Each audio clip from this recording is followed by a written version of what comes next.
ومنها يعني نصوص حتى فيما يختص بقانون الاعلام الذي جرى الموافقه عليه بالامس. هنتكلم عليه هنتكلم عليه بعد اذن حضرتك في الجزء الثاني. لكن قبل ما اطلع من الجزء ده اكيد سمعت طبعا خبر اعدام حباره، وكتبت حضرتك التغريده بتاعت حضرتك اللي احنا علقنا عليها قبل ما حضرتك تكون معانا. المشهد وانت بتكتب التويته دي، ايه اللي قفز في ذهنك؟ عاوز تقول حاجه بس حضرتك قعدت تقول لنا والله انه عملها بنفسه وكتفهم وضربهم، يعني كانك تقول، ولا انا بفهم غلط؟ معلش، يعني كانك بتقول يعني الراجل ده ما عملش الحكايه دي. أنا عايز أقول لحضرتك حاجة، إن هذه القضية أنا لم أتابعها بشكل جيد منذ البداية، لكن رعاني اليوم في حالة فرح، يعني فرح غريبة جدا. هذا الفرح العمدة المنصوب على إنه أعدامه جبارة وكويس ويستاهل وحاجات من هذا. معظم الناس اللي هي اتكلمت في أعدام جبارة وكويس ويستاهل واديله وحاجات من هذا القبيل، لو أنت قلت لهم مثلا تعال نطبق الحدود فيما يختص بالشريعة الإسلامية يقول لك لا، أصل الحدود قاسية. لكن هذه القسوة تبددت اليوم وأصبحت ناس، وإحنا شفنا تامر أمين وهو عايز يزغرط بمناسبة، أو زغرط بالفعل بمناسبة، هو زغرط فعلا هذا تنفيذ حكم الإعدام. فأنا قعدت أدور في قصة الراجل ده، فاكتشفت حاجة مهمة جدا، إنه هو قبل كده اتهم بعملية قتل أمين شرطة في جوه، وهو جوه السجن تقريبا. تغيرت القضية وبقت قتل 25 واحد. 25 واحد احنا لما شفناهم أساسا شفناهم متكتفين، ومن أيامها سألنا يا جماعة مين هو الفرد ده أساسا اللي قعد يكتف في ال 25 ده أيامها، يعني أيام البتاع ده، وقال لك احنا قبضنا على الجاني، أو كان الجاني واحد. ماشي. أنا اليوم كله حقيقة يعني حتى في ناس أصدقائنا يقول لك لا لقد اعترف بالقضية، فتدخل على الرابط بتاع الاعتراف لا تجد هناك اعتراف، تلاقي خبر يقول لك وقد اعترف المتهم مش عارف كذا كذا كذا. انما في الفيديوهات هو نفسه في المحكمه قال انا ما عملتش كده وانا بريء من هذه القضيه. فكره انه واحد ينزل على 25 واحد ويقعد يكتف واحد ورا الثاني ورا الثالث، وقاعدين كل واحد يقول له يا عم خلصنا مثلا، يعني الدور جه عليا ولا لسه؟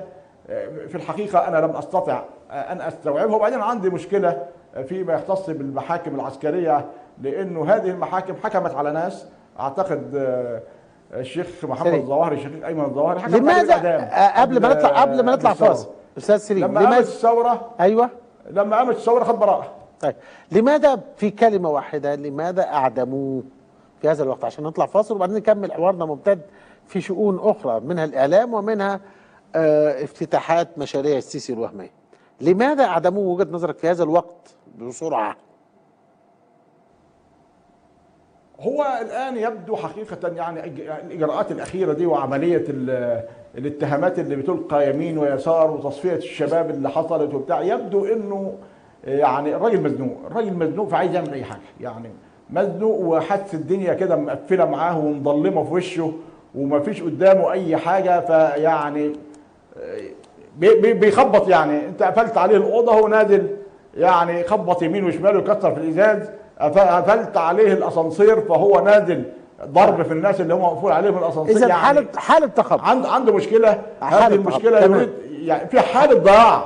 يعني التخبط ده بسيط، حاله ضياع، في حاله ضياع، ويعني حاله ضياع ومحدش يقدر عليها. هي حاله ضياع، حاله تخبط، حاله هستيريا، لكن دايما اللي بيدفع الثمن دم انسان بريء. ناخد فاصل ونرجع تاني نكمل مع حوارنا مع الاستاذ سليم عزوز حول القضايا المختلفه خلال هذا الاسبوع. القرآن وقلنا الكلام ده وهنقوله تاني عشان ناخد اجره. ان الله وملائكته يصلون على النبي يا ايها الذين امنوا صلوا عليه وسلموا تسليما، وفيها ساعة اجابه كما ورد عن النبي صلى الله عليه وسلم. فادعوا الله سبحانه وتعالى ان ينالنا وينال الامه بعض من دعاء الصالحين.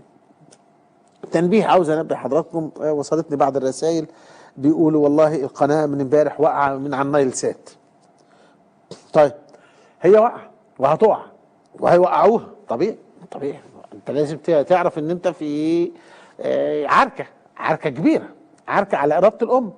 هيشتغل شويه هنا وعلى الهوت بيرد هنا، هيشتغل وبيشتغل وبيدفع كتير، لكن في محاولات، والمحاولات ان شاء الله تؤتي ثمارها. لكن على الاقل دلوقتي انت عندك سهيل سات التردد بتاعه 111.4.2 فيرتيكال، وعندك الهوت بيرد 12 3 وحايد فيرتيكال، وعندك النايل سات 11.012.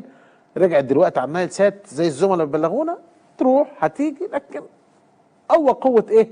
قوه دافع، انت لازم تعرف كده. لكن احنا طبعا لا نملك من الامر شيء الا ان احنا نبذل الجهد وعلى الله النتائج. طيب خلينا برضو نستمر في نفس القصه بتاعه مين اللي عمل تفجير كنيسه القديسين، عشان انت عارف انه روايات كتير بقى، روايات كتير قوي. وبالمناسبه عاوز يعني اشكر حضراتكم الرسائل اللي جت على موضوع مزاد الكنائس اللي اتحرقت. كتير بعتوا رسائل يعني بيعبروا عن تقديرهم لهذا العمل، وهذا العمل قام به الزملاء، فانا بشكرهم بالنيابه عن حضراتكم. بص، زي اي حاجه بيعملها الانقلاب، هتسمع روايه واثنين وثلاثه واربعه، وهتيجي في الاخر مش هتلاقي حاجه، هتقعد على الحديده. الانقلاب متعجل، عاوز يعمل اي نتائج باي كلام، وما بيعملش حاجه. وبعدين يطلع الراجل يقول له احنا عملنا يا فندم طرق كتير، يقول له عملتها ازاي؟ يقول له ما احنا هناخد فلوس. طب لما حضرتك عملتها بفلوس وهتدفع المواطن فلوس، لازمتها ايه؟ لكن سيب دي على جنب، هنتكلم فيها بعدين. النهارده حد حاطط بوست اسمه مينا سيدهم، بيقول لك مفاجأة، أحد أصدقاء بنت عمي من ضمن المصابين في حادث تفجير الكنيسة، وهي حاليا لسه في المستشفى، وحكت الحكاية بالضبط بعد ما فاقت، وقالت القداس بدأ عادي ومفيش أي مشاكل، والرجالة في مكانهم والنساء في مكانهم، والدنيا ماشية عادي. ركز معايا. وإذ فجأة الساعة 10 مجموعة من النساء في الصفوف الثلاثة الأخيرة من الكنيسة، وهم بيخلعوا الحذاء اللي لابسينه عشان يدخلوا الهيكل لأداء طقس التناول، رأوا بأعينهم شنطة سودة كبيرة. الله الله الله الله الله الله، كده بقى دخلنا فين في الشنط؟ يبقى عندنا حزام ناسف، وعندنا قنبلة، وعندنا راجل، وعندنا مرأة، وادي تلاقوا الشنطة، شنطة سودة كبيرة. سألوا بعض مين صاحب الشنطة؟ ما حدش رد. راحوا جريوا على عم نبيل حارس الكنيسة، والراجل الوحيد اللي اتفجر من ضمن اللي اتفجروا، وقالوا له على الشنطة. راح جري على الكنيسة معاهم وشال الشنطة وطلع بيها لبره الكنيسة. أثناء خروجه اتفجرت، يعني ما فيش حزام ناسف ولا حد فجر نفسه، والكلام ده والشنطة دي محطوطة قبل ما القداس يبدأ. انشروا الحقيقة لكل الناس، عرفوهم الحقيقة مين اللي وضع الشنطة قبل القداس. شير يا جماعة. يلا، فتح المزاد. فتح المزاد. ناخد ايه؟ انت عاوزها ايه؟ عاوزها شنطة؟ ادي الشنطة. عاوزها فجر نفسه؟ ادي فجر نفسه. حزام ناسف؟ ماشي. قنبلة تحت الكرسي بتاع الواد؟ ماشي. دولة ما فيهاش معنى.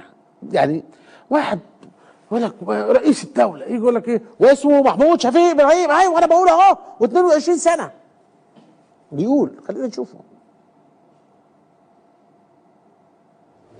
اللي عمل كده عشان تكونوا عارفين، شاب دخل الكنيسة اسمه محمود شفيق محمد مصطفى، اسمه محمود شفيق محمد مصطفى، وفجر نفسه داخل الكنيسة. عنده 22 سنة، واحنا قبضنا على 3 زائد سيدة وناقص 2. 3 زائد سيدة اتقبض عليهم. احنا هنخلي الاعلام يطلع دول. امبارح طول الليل بيجمعوا جثة محمود شفيق محمد مصطفى. ده اللي عمل العمل ده بحزام ناسف، مش بشنطة ولا اي حاجة تانية. الكلام اللي بقول لكم ده كلام مسؤول. خلي بالك بقى من الحكاية دي. ما كانش لسه طرحت فكرة الشنطة. ده الشنطة دي ما كانش طرحت لسه. السيسي جاب سيرة الشنطة منين؟ تاني بقول، كانش حد جاب سيرة الشنطة، لا لواءات ولا إعلام ولا أي حد. كانت الشنطة منين؟ السيسي عارف إنها شنطة، عشان كده بادر وقال لا شنطة ولا قنبلة.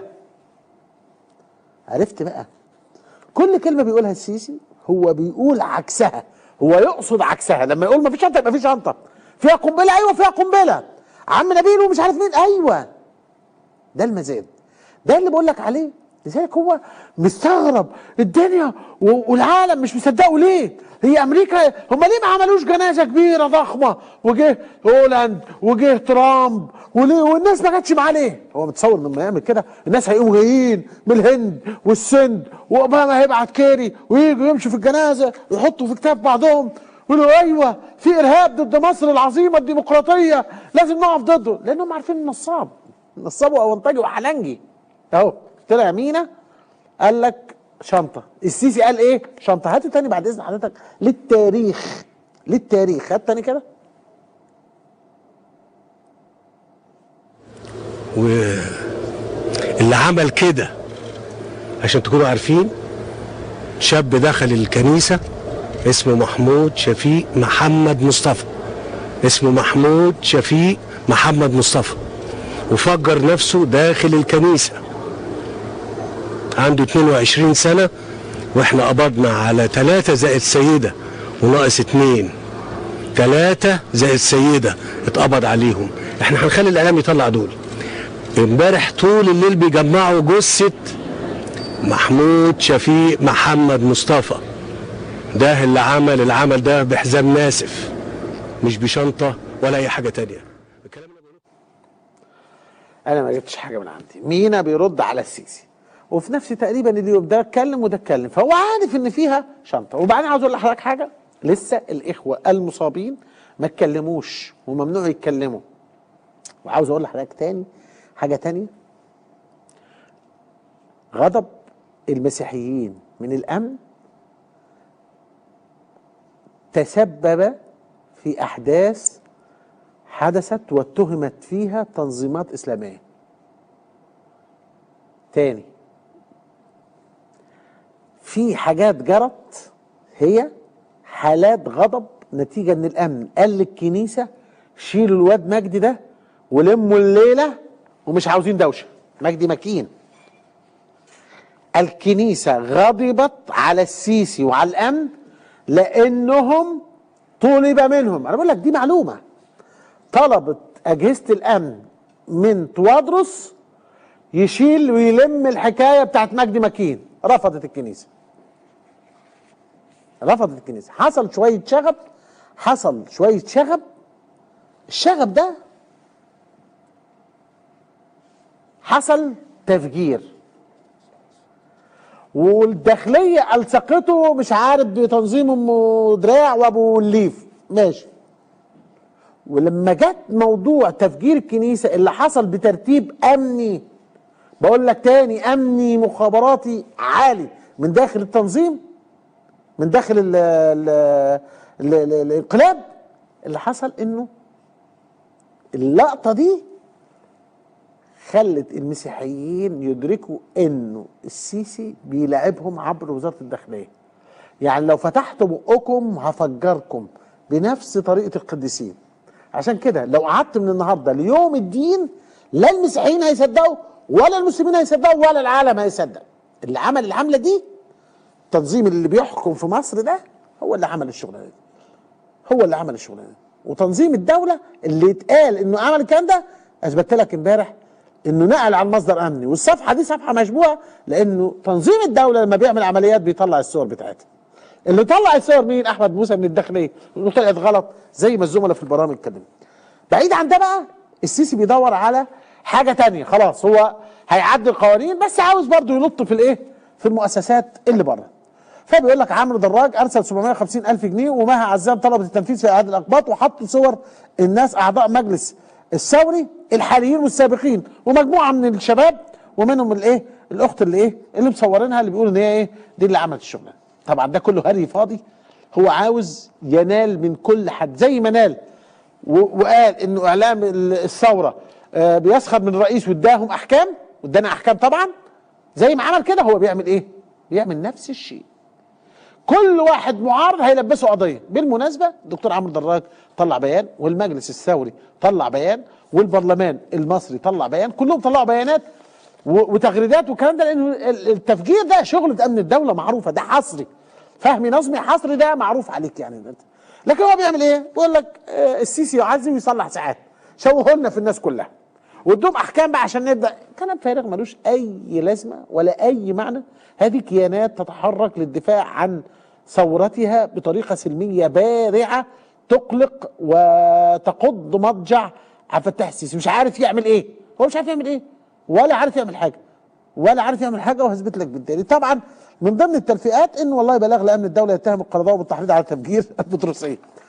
بعد شويه هيطلع بلاغ، خد مني دي، بلاغ لامن الدوله ضد النبي محمد صلى الله عليه وسلم، يقول فيه انه جاء بالقران وفيه ولا الضالين امين، وبالتالي نطالب ولا حول ولا قوه الا بالله واعوذ بالله من هذا الكلام، نطالب بحبس النبي زي ما بيطالب اسلام البحيري بالتهكم وبيتهكم على الصحابه وعلى البخاري وعلى مسلم. احتمال يتم استدعاء سيدنا ابو بكر وسيدنا عمر وسيدنا عثمان وسيدنا علي، ودول يتم استدعائهم امام النيابه العسكريه فورا لانهم بيقولوا كلام مش من القران، وبالتالي بيعملوا حاجات في الوحده الوطنيه. عاوز اقول لحضرتك الاخ اللي طلعوه بيقول لك ولا الضالين امين، بتتكلموا على الضالين ان هم النصارى وامين اليهود. اقرا الانجيل، اقرا التوراه، شوف كيف ينظر الى غير اليهود على انهم مجموعه من الحمير ولا الحيوانات ولا الخرفان. اقرا، اجيب لك لو عاوز افتح الملف ده مش هفتحه. ماذا يقول الكنسيون والمسيحيون الرهبان عن هذا الدين؟ هل يؤمنون بمحمد رسولا؟ لا، لكننا نؤمن بعيسى رسول. هم لا يؤمنون ونحن نؤمن، هم يروننا كفارا. فبالتالي يا اخويا يلي بتطلعهم وبتقعد تجيبهم تقول له ولا الضالين امين، يا اخويا هات الانجيل وطلعه، ولا حيلك على احمد ديدات. دي قصه قديمه، ما تلعبوش في الدين. الدين بتاع ربنا قران وسنه النبي محدش يجي ناحيتها، لان في قنوات يا عم المعلم شغاله النهار تسخر من النبي محمد صلى الله عليه وسلم. احنا ما بنسخرش من العقيده، من اي حد عنده ما بنسخرش منه، ولا احنا قاعدين طول النهار نقول كافر ومؤمن. ده القران اللي قال كده واحنا بنؤمن بكده. تطبيق ذلك على الناس ده قانون بينظمه بقى، نعمل ايه نسوي ايه، في مواطنه في دستور، كل ده احنا عملناه في 2012. عملناه في ايه؟ في 2012. وجبنا ايه؟ مستشارين حطيناهم فين؟ في الرئاسه من المسيحيين. ويا ما قالوا وزغرطوا وفرحوا وقالوا الراجل ده هيصلح حالنا يا ربنا، والراجل ده جاي لنا هينقذنا على الرئيس مرسي. خلي بالك قبل ما ينقلبوا على الرئيس مرسي. طبعا النهارده الصبح او امبارح مش عارف اعدموا عادل حباره. وانا قريت قصه عادل حباره وتلاقيتها بسيطه. الحكايه كلها ان النظام لما بيتزنق لازم يعدم حد. عادل حباره كان متهم وشاهد القضيه ضابط متهم في قتل، مشتبه فيه في قتل مخبر امن دوله. دي القضيه اللي مرفوعه عليه قولا واحدا بس، وما خدش حكم فيه. لبسوا له قضيه مين؟ قضيه ال 25 واحد بتوع ايه؟ بتوع سينا. والراجل لا له لا في الطور ولا في الطحين. ده كلام لانه لم يحاكم اصلا. مات عادل حباره واعتبروا الدنيا ايه؟ خلاص. فاكر افكرك بانه بعد مقتل المدعي النائب العام بتاعهم راحوا قتلوا 9 من الاخوان فين؟ في شقه 6 اكتوبر.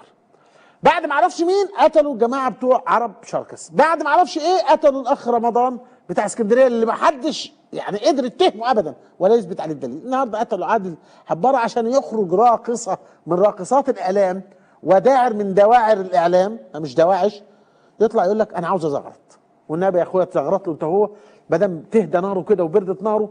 انه دلوقتي بيقول لك ان دم الشهداء اللي بقت شهداء الاقباط اللي هو بيقول عليهم دمهم الان خلاص هو مستريح وعاوز يزغرط. طب ايه علاقه ده بده؟ ما تعرفش. طب هو عادل حبار اللي قتلهم؟ لا. طب حرض عليهم؟ لا. امال ليه؟ اهو حاجه وخلاص، واحد مزنوق وعاوز يزغرط. خلينا نشوف الحلوه امه ايه؟ امه ضفاير وهي بتزغرط عشان موت واحد بريء اتعدم دون ما يكون له لا في الطور ولا في الطحين، زي المحكمه نفسها ما بتقول وزي الفيديوهات ما بتقول. طبعا. ومصطفى بكري بيقول لك يد العدل ستمتد قطعا الى كل الرؤوس. الله، اعدام حبار انتقام لعشرات الارواح التي ازهقها. عشرات ايه وارواح ايه وبطيخ ايه؟ عشان كده الاستاذ سليم عزوز، وهو طبعا ان شاء الله يكون ضيفنا بعد قليل، بيقول وانت سعيد ومبسوط باعدام جباره خليك فاكر ان جباره قتل 25 جندي مسلح لوحده بعد ما كتفهم هم ال 25 برضه لوحده. قعد يكتف واحد تلو الاخر برضه لوحده، وكان كل واحد منهم منتظر دوره في سكينه. لم يسال جباره عن عدم استعانته بصبي، لم يسال جباره عن عدم استعانته بصبي من باب الانجاز. ده الرد اللي ممكن يرد بقى وتبقى تسمع رده من طبعا انت لازم تقول اذا الانسان ارتكب جريمه يستحق عليها الاعدام يبقى ما فيش كلام، لكن ما فيش قضاء اصلا، وبالتالي لا تستطيع ان تقول انه هذا الاعدام صح ولا غلط، لكن تستطيع ان تقول انه غلط لانه لم يستوفي حتى شروط المحاكمه. هو عاوز يقتل حد عشان الناس تنام في سلام، ان شاء الله كلكم تناموا في سلام ونقرا على روحكم الفاتحه يا شيخ. ما دي كلام ده؟ هو ده اعلام؟ هي دي سياسه؟ شنطه دخلت يا معلم، يا معلم انت ما تقدرش تفتح بقك، ما تقدرش ترفع عينك يا سيسي في وش عبد الغفار، وانا قلت لك الكلام ده من ايام روجيني، لان هو اللي ساندك، هو اللي شايلك، هو اللي حطك على خدود الراحه، هو اللي بيعمل الاعمال القذره بتاعتك. فانت خلاص يعني احتمال هو عبد الغفار يبقى يشيلك بعد كده. وكمان ثابته وكمان متحركه امام الكنائس في كفر الشيخ عقب حكم الاعدام. طب في كفر الشيخ ليه يا اخويا؟ ما اعرفش، لان الراجل اتدفن حتى في قريه الطوخي بابو كبير شرقيه. خلينا نفكر حضرتك بالاعدامات اللي تمت في عصر عبد الفتاح السيسي. محمود رمضان في 15 مارس 2015 عرب شركه 6 اشخاص براء اتعدموا في 17 مايو يعني سنه 15. عادل حباره 25 ديسمبر ده الحكم، دي الاحكام، وتم التنفيذ النهارده. انا لله وانا اليه راجعون. اي نفس تقتل بغير نفس فهي في سبيل الله. ده ما اعرفش الاستاذه سليم جاهز ولا لسه؟ طيب خليني بقى اخد مع حضرتك شويه اخبار كده لطيفه قوي، مش لطيفه قوي يعني. السيسي طبعا راح فتح شويه حاجات كوبري وبتاع. اللي انا عاوز اقوله لحضرتك في مساله اداره البلد،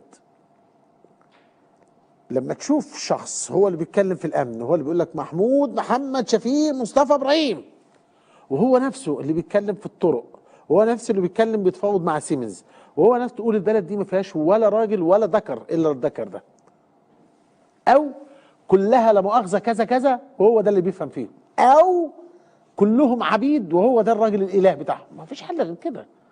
ما مش معقوله هو والاخ الوزير هم اللي فاهمين كل حاجه. الحاجه الاولى ان الفلوس اللي اندفعت في الطرق دي بيسموها في ميزانيات الدول استثمارات في البنيه التحتيه. يعني المفروض ان انا مواطن بتولد بتلاقي نفقه للتعليم ونفقه للاكل والشرب ونفقه للسكن ونفقه للمواصلات. البلد المفروض تتحسن، مش السيسي اللي بيحسنها، هي عندها مداخيل او منح او قروض بتتحط في مشاريع بتبقى بتاعت البلد، ما بتبقاش بتاعت السيسي ولا بتاعت هي بتاعت الناس كلها لان انا بدفع ضرائب. لما تيجي حضرتك تحولها الى استثمار وتاخد عليا ضريبه وانا معدي على الطريق، يبقى انا اللي بدفع هذه المشاريع مش انت. صح ولا انا غلطان؟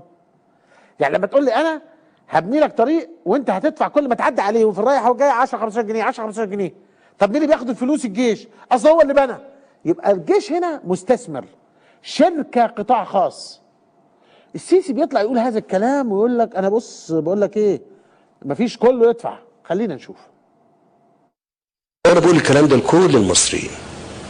مفيش طريق هنعمله دلوقتي من غير ما يكون عليه محطات رسوم. صح. محطات رسوم وتامين.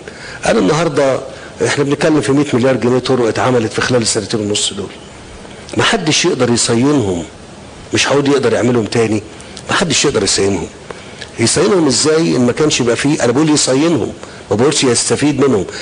انا مش بتكلم في تغطيه استثماريه، انا حلو. اذا انت بتاخد فلوس نظير الصيانه، مين اللي بياخدها؟ الجيش. طب شركه علام، طب شركه محمد، طب العبد، لا لا لا محدش. انا اخد واشغلك تحت مني صبي. طب انت بنيت لنا ازاي بقى؟ ايه اللي انت عملته؟ معلش مش فاهم يعني ايه الميزه اللي حضرتك عملتها؟ ايه الميزه اللي انت خدت الفلوس اديتها للجيش والجيش عمل الطريق وانا بدفع فلوس وانا مواطن، ما عملتليش حاجه. ويقول لك مدارس النيل هتنتشر في كل حته، النيل دي ما اعرفش بتاعت مخابرات ولا بتاعت ايه؟ ليه مدارس النيل؟ ليه مش مدارس السلام؟ ليه مش مدارس حكوميه؟ ما اعرفش هي بتاعت ايه، بس لسه هنفتح الملف بعدين. بعدين يقول لك ايه؟ عملوا الطريق يا معلم، بس نسيوا حاجه مهمه قوي. تخيل العقل العسكري